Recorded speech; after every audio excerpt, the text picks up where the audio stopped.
Honorable Secretary for Civil Aviation, Wallamji, Chairman of ISRO, Dr. Somnathji, International Director, DGAI, French Ministry of Defense, General Diazji, Ambassador of France, His Excellency Matauji, Additional Director General Acquisition Technical from the Army, Abedalji, Major Abedalji, Chairman GIFAS, Foriji, CEO GIFAS, Marisoji, and our esteemed guests, CEOs, Vice Presidents from the French companies, and all the esteemed guests that are participating in this India-France seminar.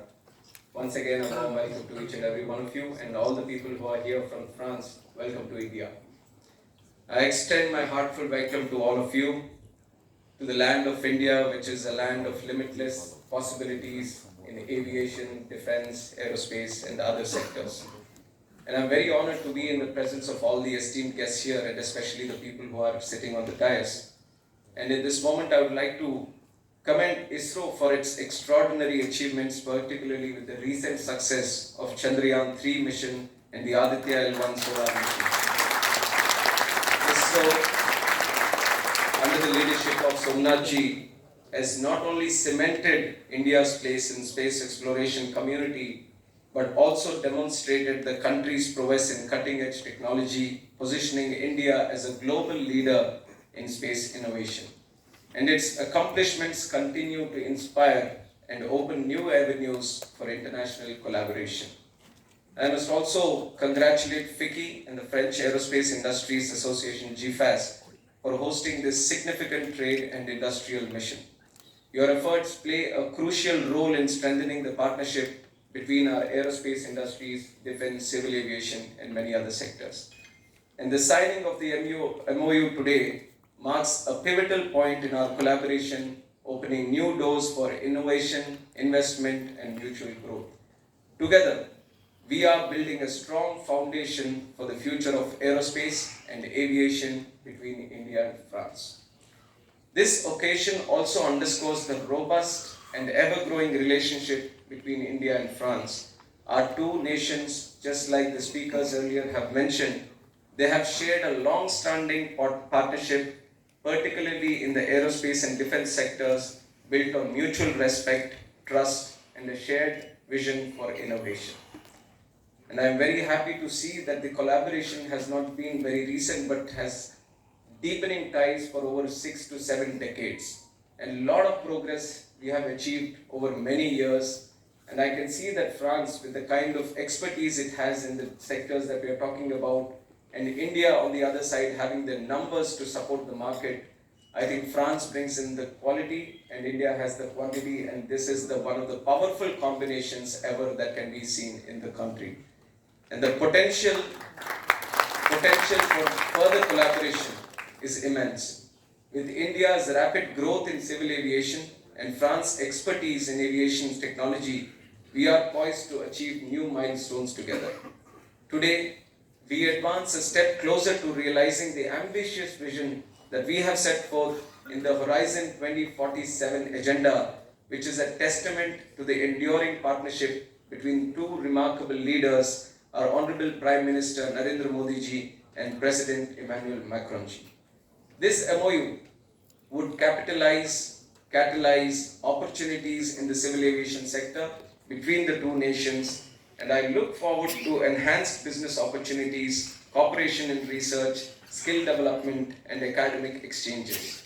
And I must emphasize that for this partnership, all the stakeholders from India and France need to join their hands together for greater synergy. And in earlier speakers, you have heard about how we are collaborating in the defense sector, in the aerospace sector, and now I think it is my turn to explain some of the possibilities in civil aviation sector. With the unparalleled opportunities offered by India's booming civil aviation market, it is a win-win situation for all of us.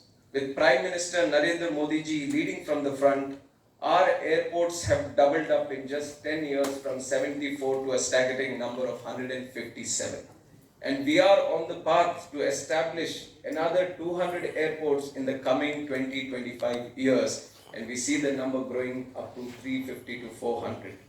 And if you look at other figures, the domestic air passengers in India have increased by 2.2 times in just the last 10 years alone.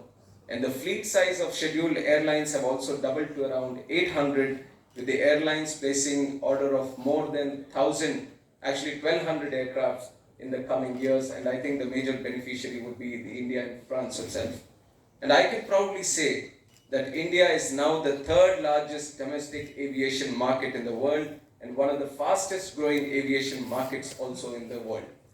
No nation in the world is buying as many airplanes as India. For global players in civil aviation, India offers unparalleled opportunities and immense potential for growth and collaboration. Additionally, the aviation ecosystem in the country is evolving with demand for technologies related to air traffic management, sustainability, and MRO services. And the Indian government has taken several transformative initiatives to position the country as a global aviation hub. By the end of 2030, the domestic air passenger traffic is projected to reach up to 300 million. Identifying this opportunity, the government is in the process of pumping around $11 billion for the construction of new airports and the expansion of existing ones. According to the recent OEG's Mega Hub Report 2024, the major metropolitan airports of India have successfully established their status as global mega hubs. The Delhi airport has risen to 24th position, while the Mumbai airport now stands at 44th. Scheduled airline capacity from India is up almost 9% this year, with 240 million seats across both the domestic and international markets. And I must say that this is just the tip of the iceberg.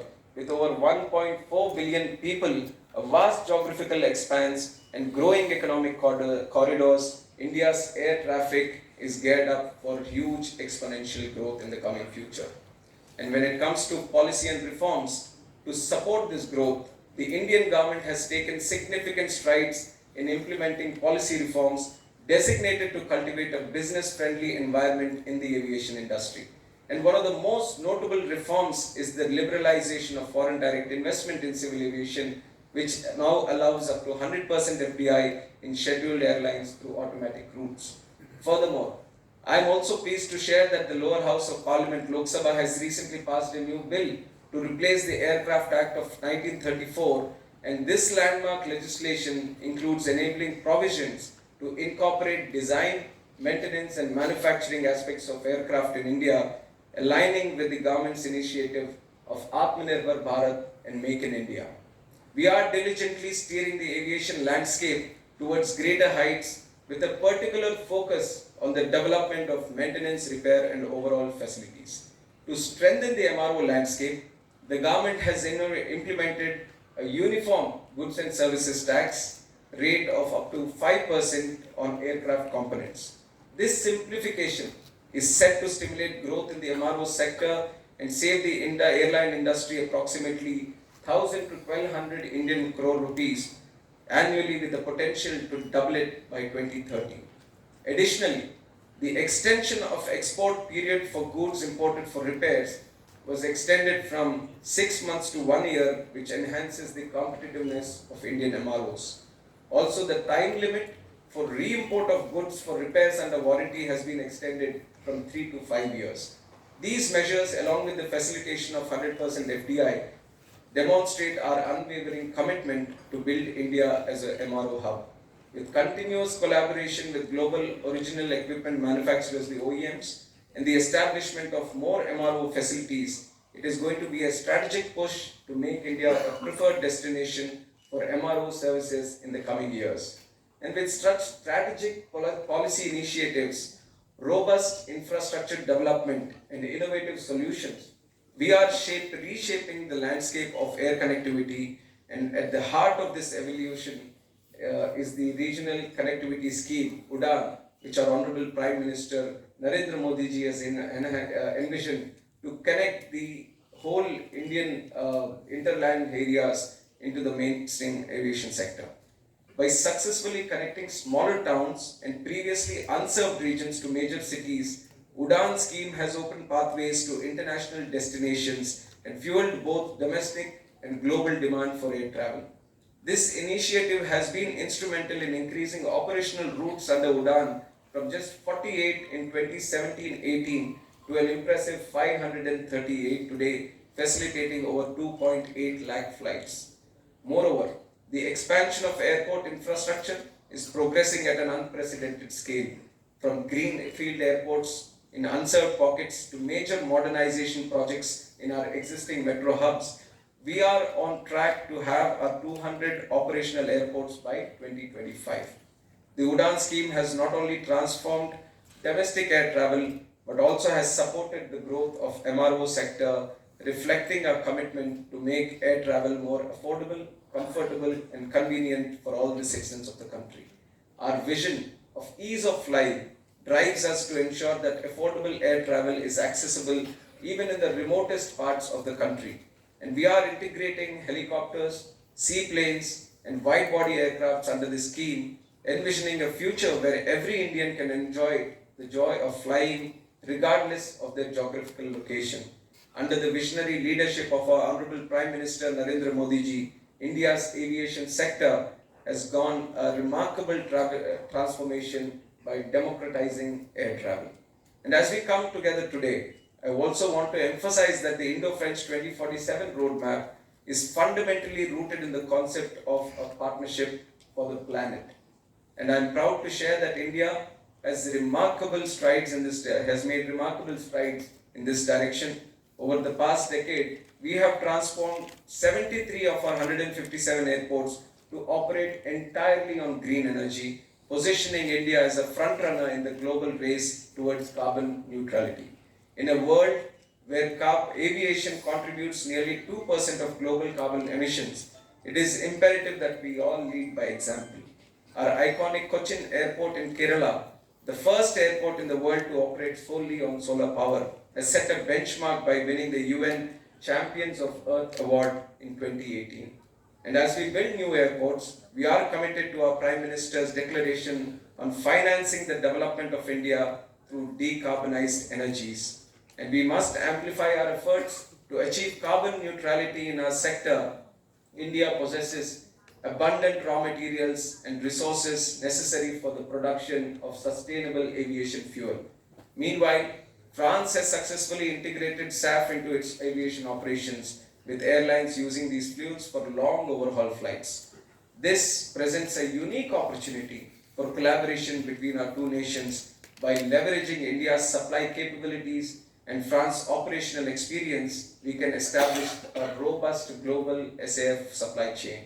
And as we enter a new era in aviation, the collaboration between India and France in the aviation sector exemplifies how we can leverage India's vast talent pool to drive innovation and excellence. Major players like Airbus, Dassault Aviation, Safran, Thales are already investing in India, establishing training initiatives and manufacturing facilities, and I would like to thank them through this forum for all the wonderful initiatives they are bringing to India. India's aviation market is fueled by an expanding economy and a skilled youth population. Together, we can set new benchmarks for excellence in aviation and ensure both nations remain leaders in global aviation space.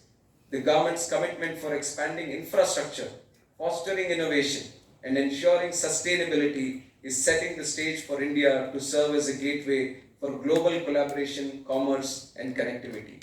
As India stands on the brink of becoming global aviation hub, I look forward towards the positive developments from this India-France seminar and from the Trade and Industrial Mission. And once again, I would like to congratulate GIFAS and FICCI for their outstanding efforts in bringing everyone together and fostering the collaboration and strengthening the aerospace, defense, and civil aviation partnership between the two countries. And in fact, it is wonderful to see all the people that are here who have come to participate in this, to discuss, deliberate, so that we can come out with powerful outcomes to take both the countries forward. And I truly believe the outcomes of these discussions, of this seminar, is not going to help only India and France, these two countries bilaterally, but it's going to help push the overall global aviation sector. We are going to help the world, we are going to help the global sector to move forward along with us. And in fact, our good friend Remy was mentioning that I need to inform you that there are 150 French people around. And I told him that I'll be in safe hands. I'm flying Airbus every other day, so I shouldn't be worried about being in between French people. So I'm very happy to see so much interest being shown in this India-France seminar, and I look forward to further more discussions with you, more collaborations with you. I think the sky is the limit for us, and we are crossing the skies also today. We are entering the space, so we have imaginary number of possibilities. We need to put our efforts together, we need to put our thoughts together so that we can come up with much more robust partnerships in the future. And I once again welcome you to the seminar and thank you for having me here. Thank you. Jai Hind.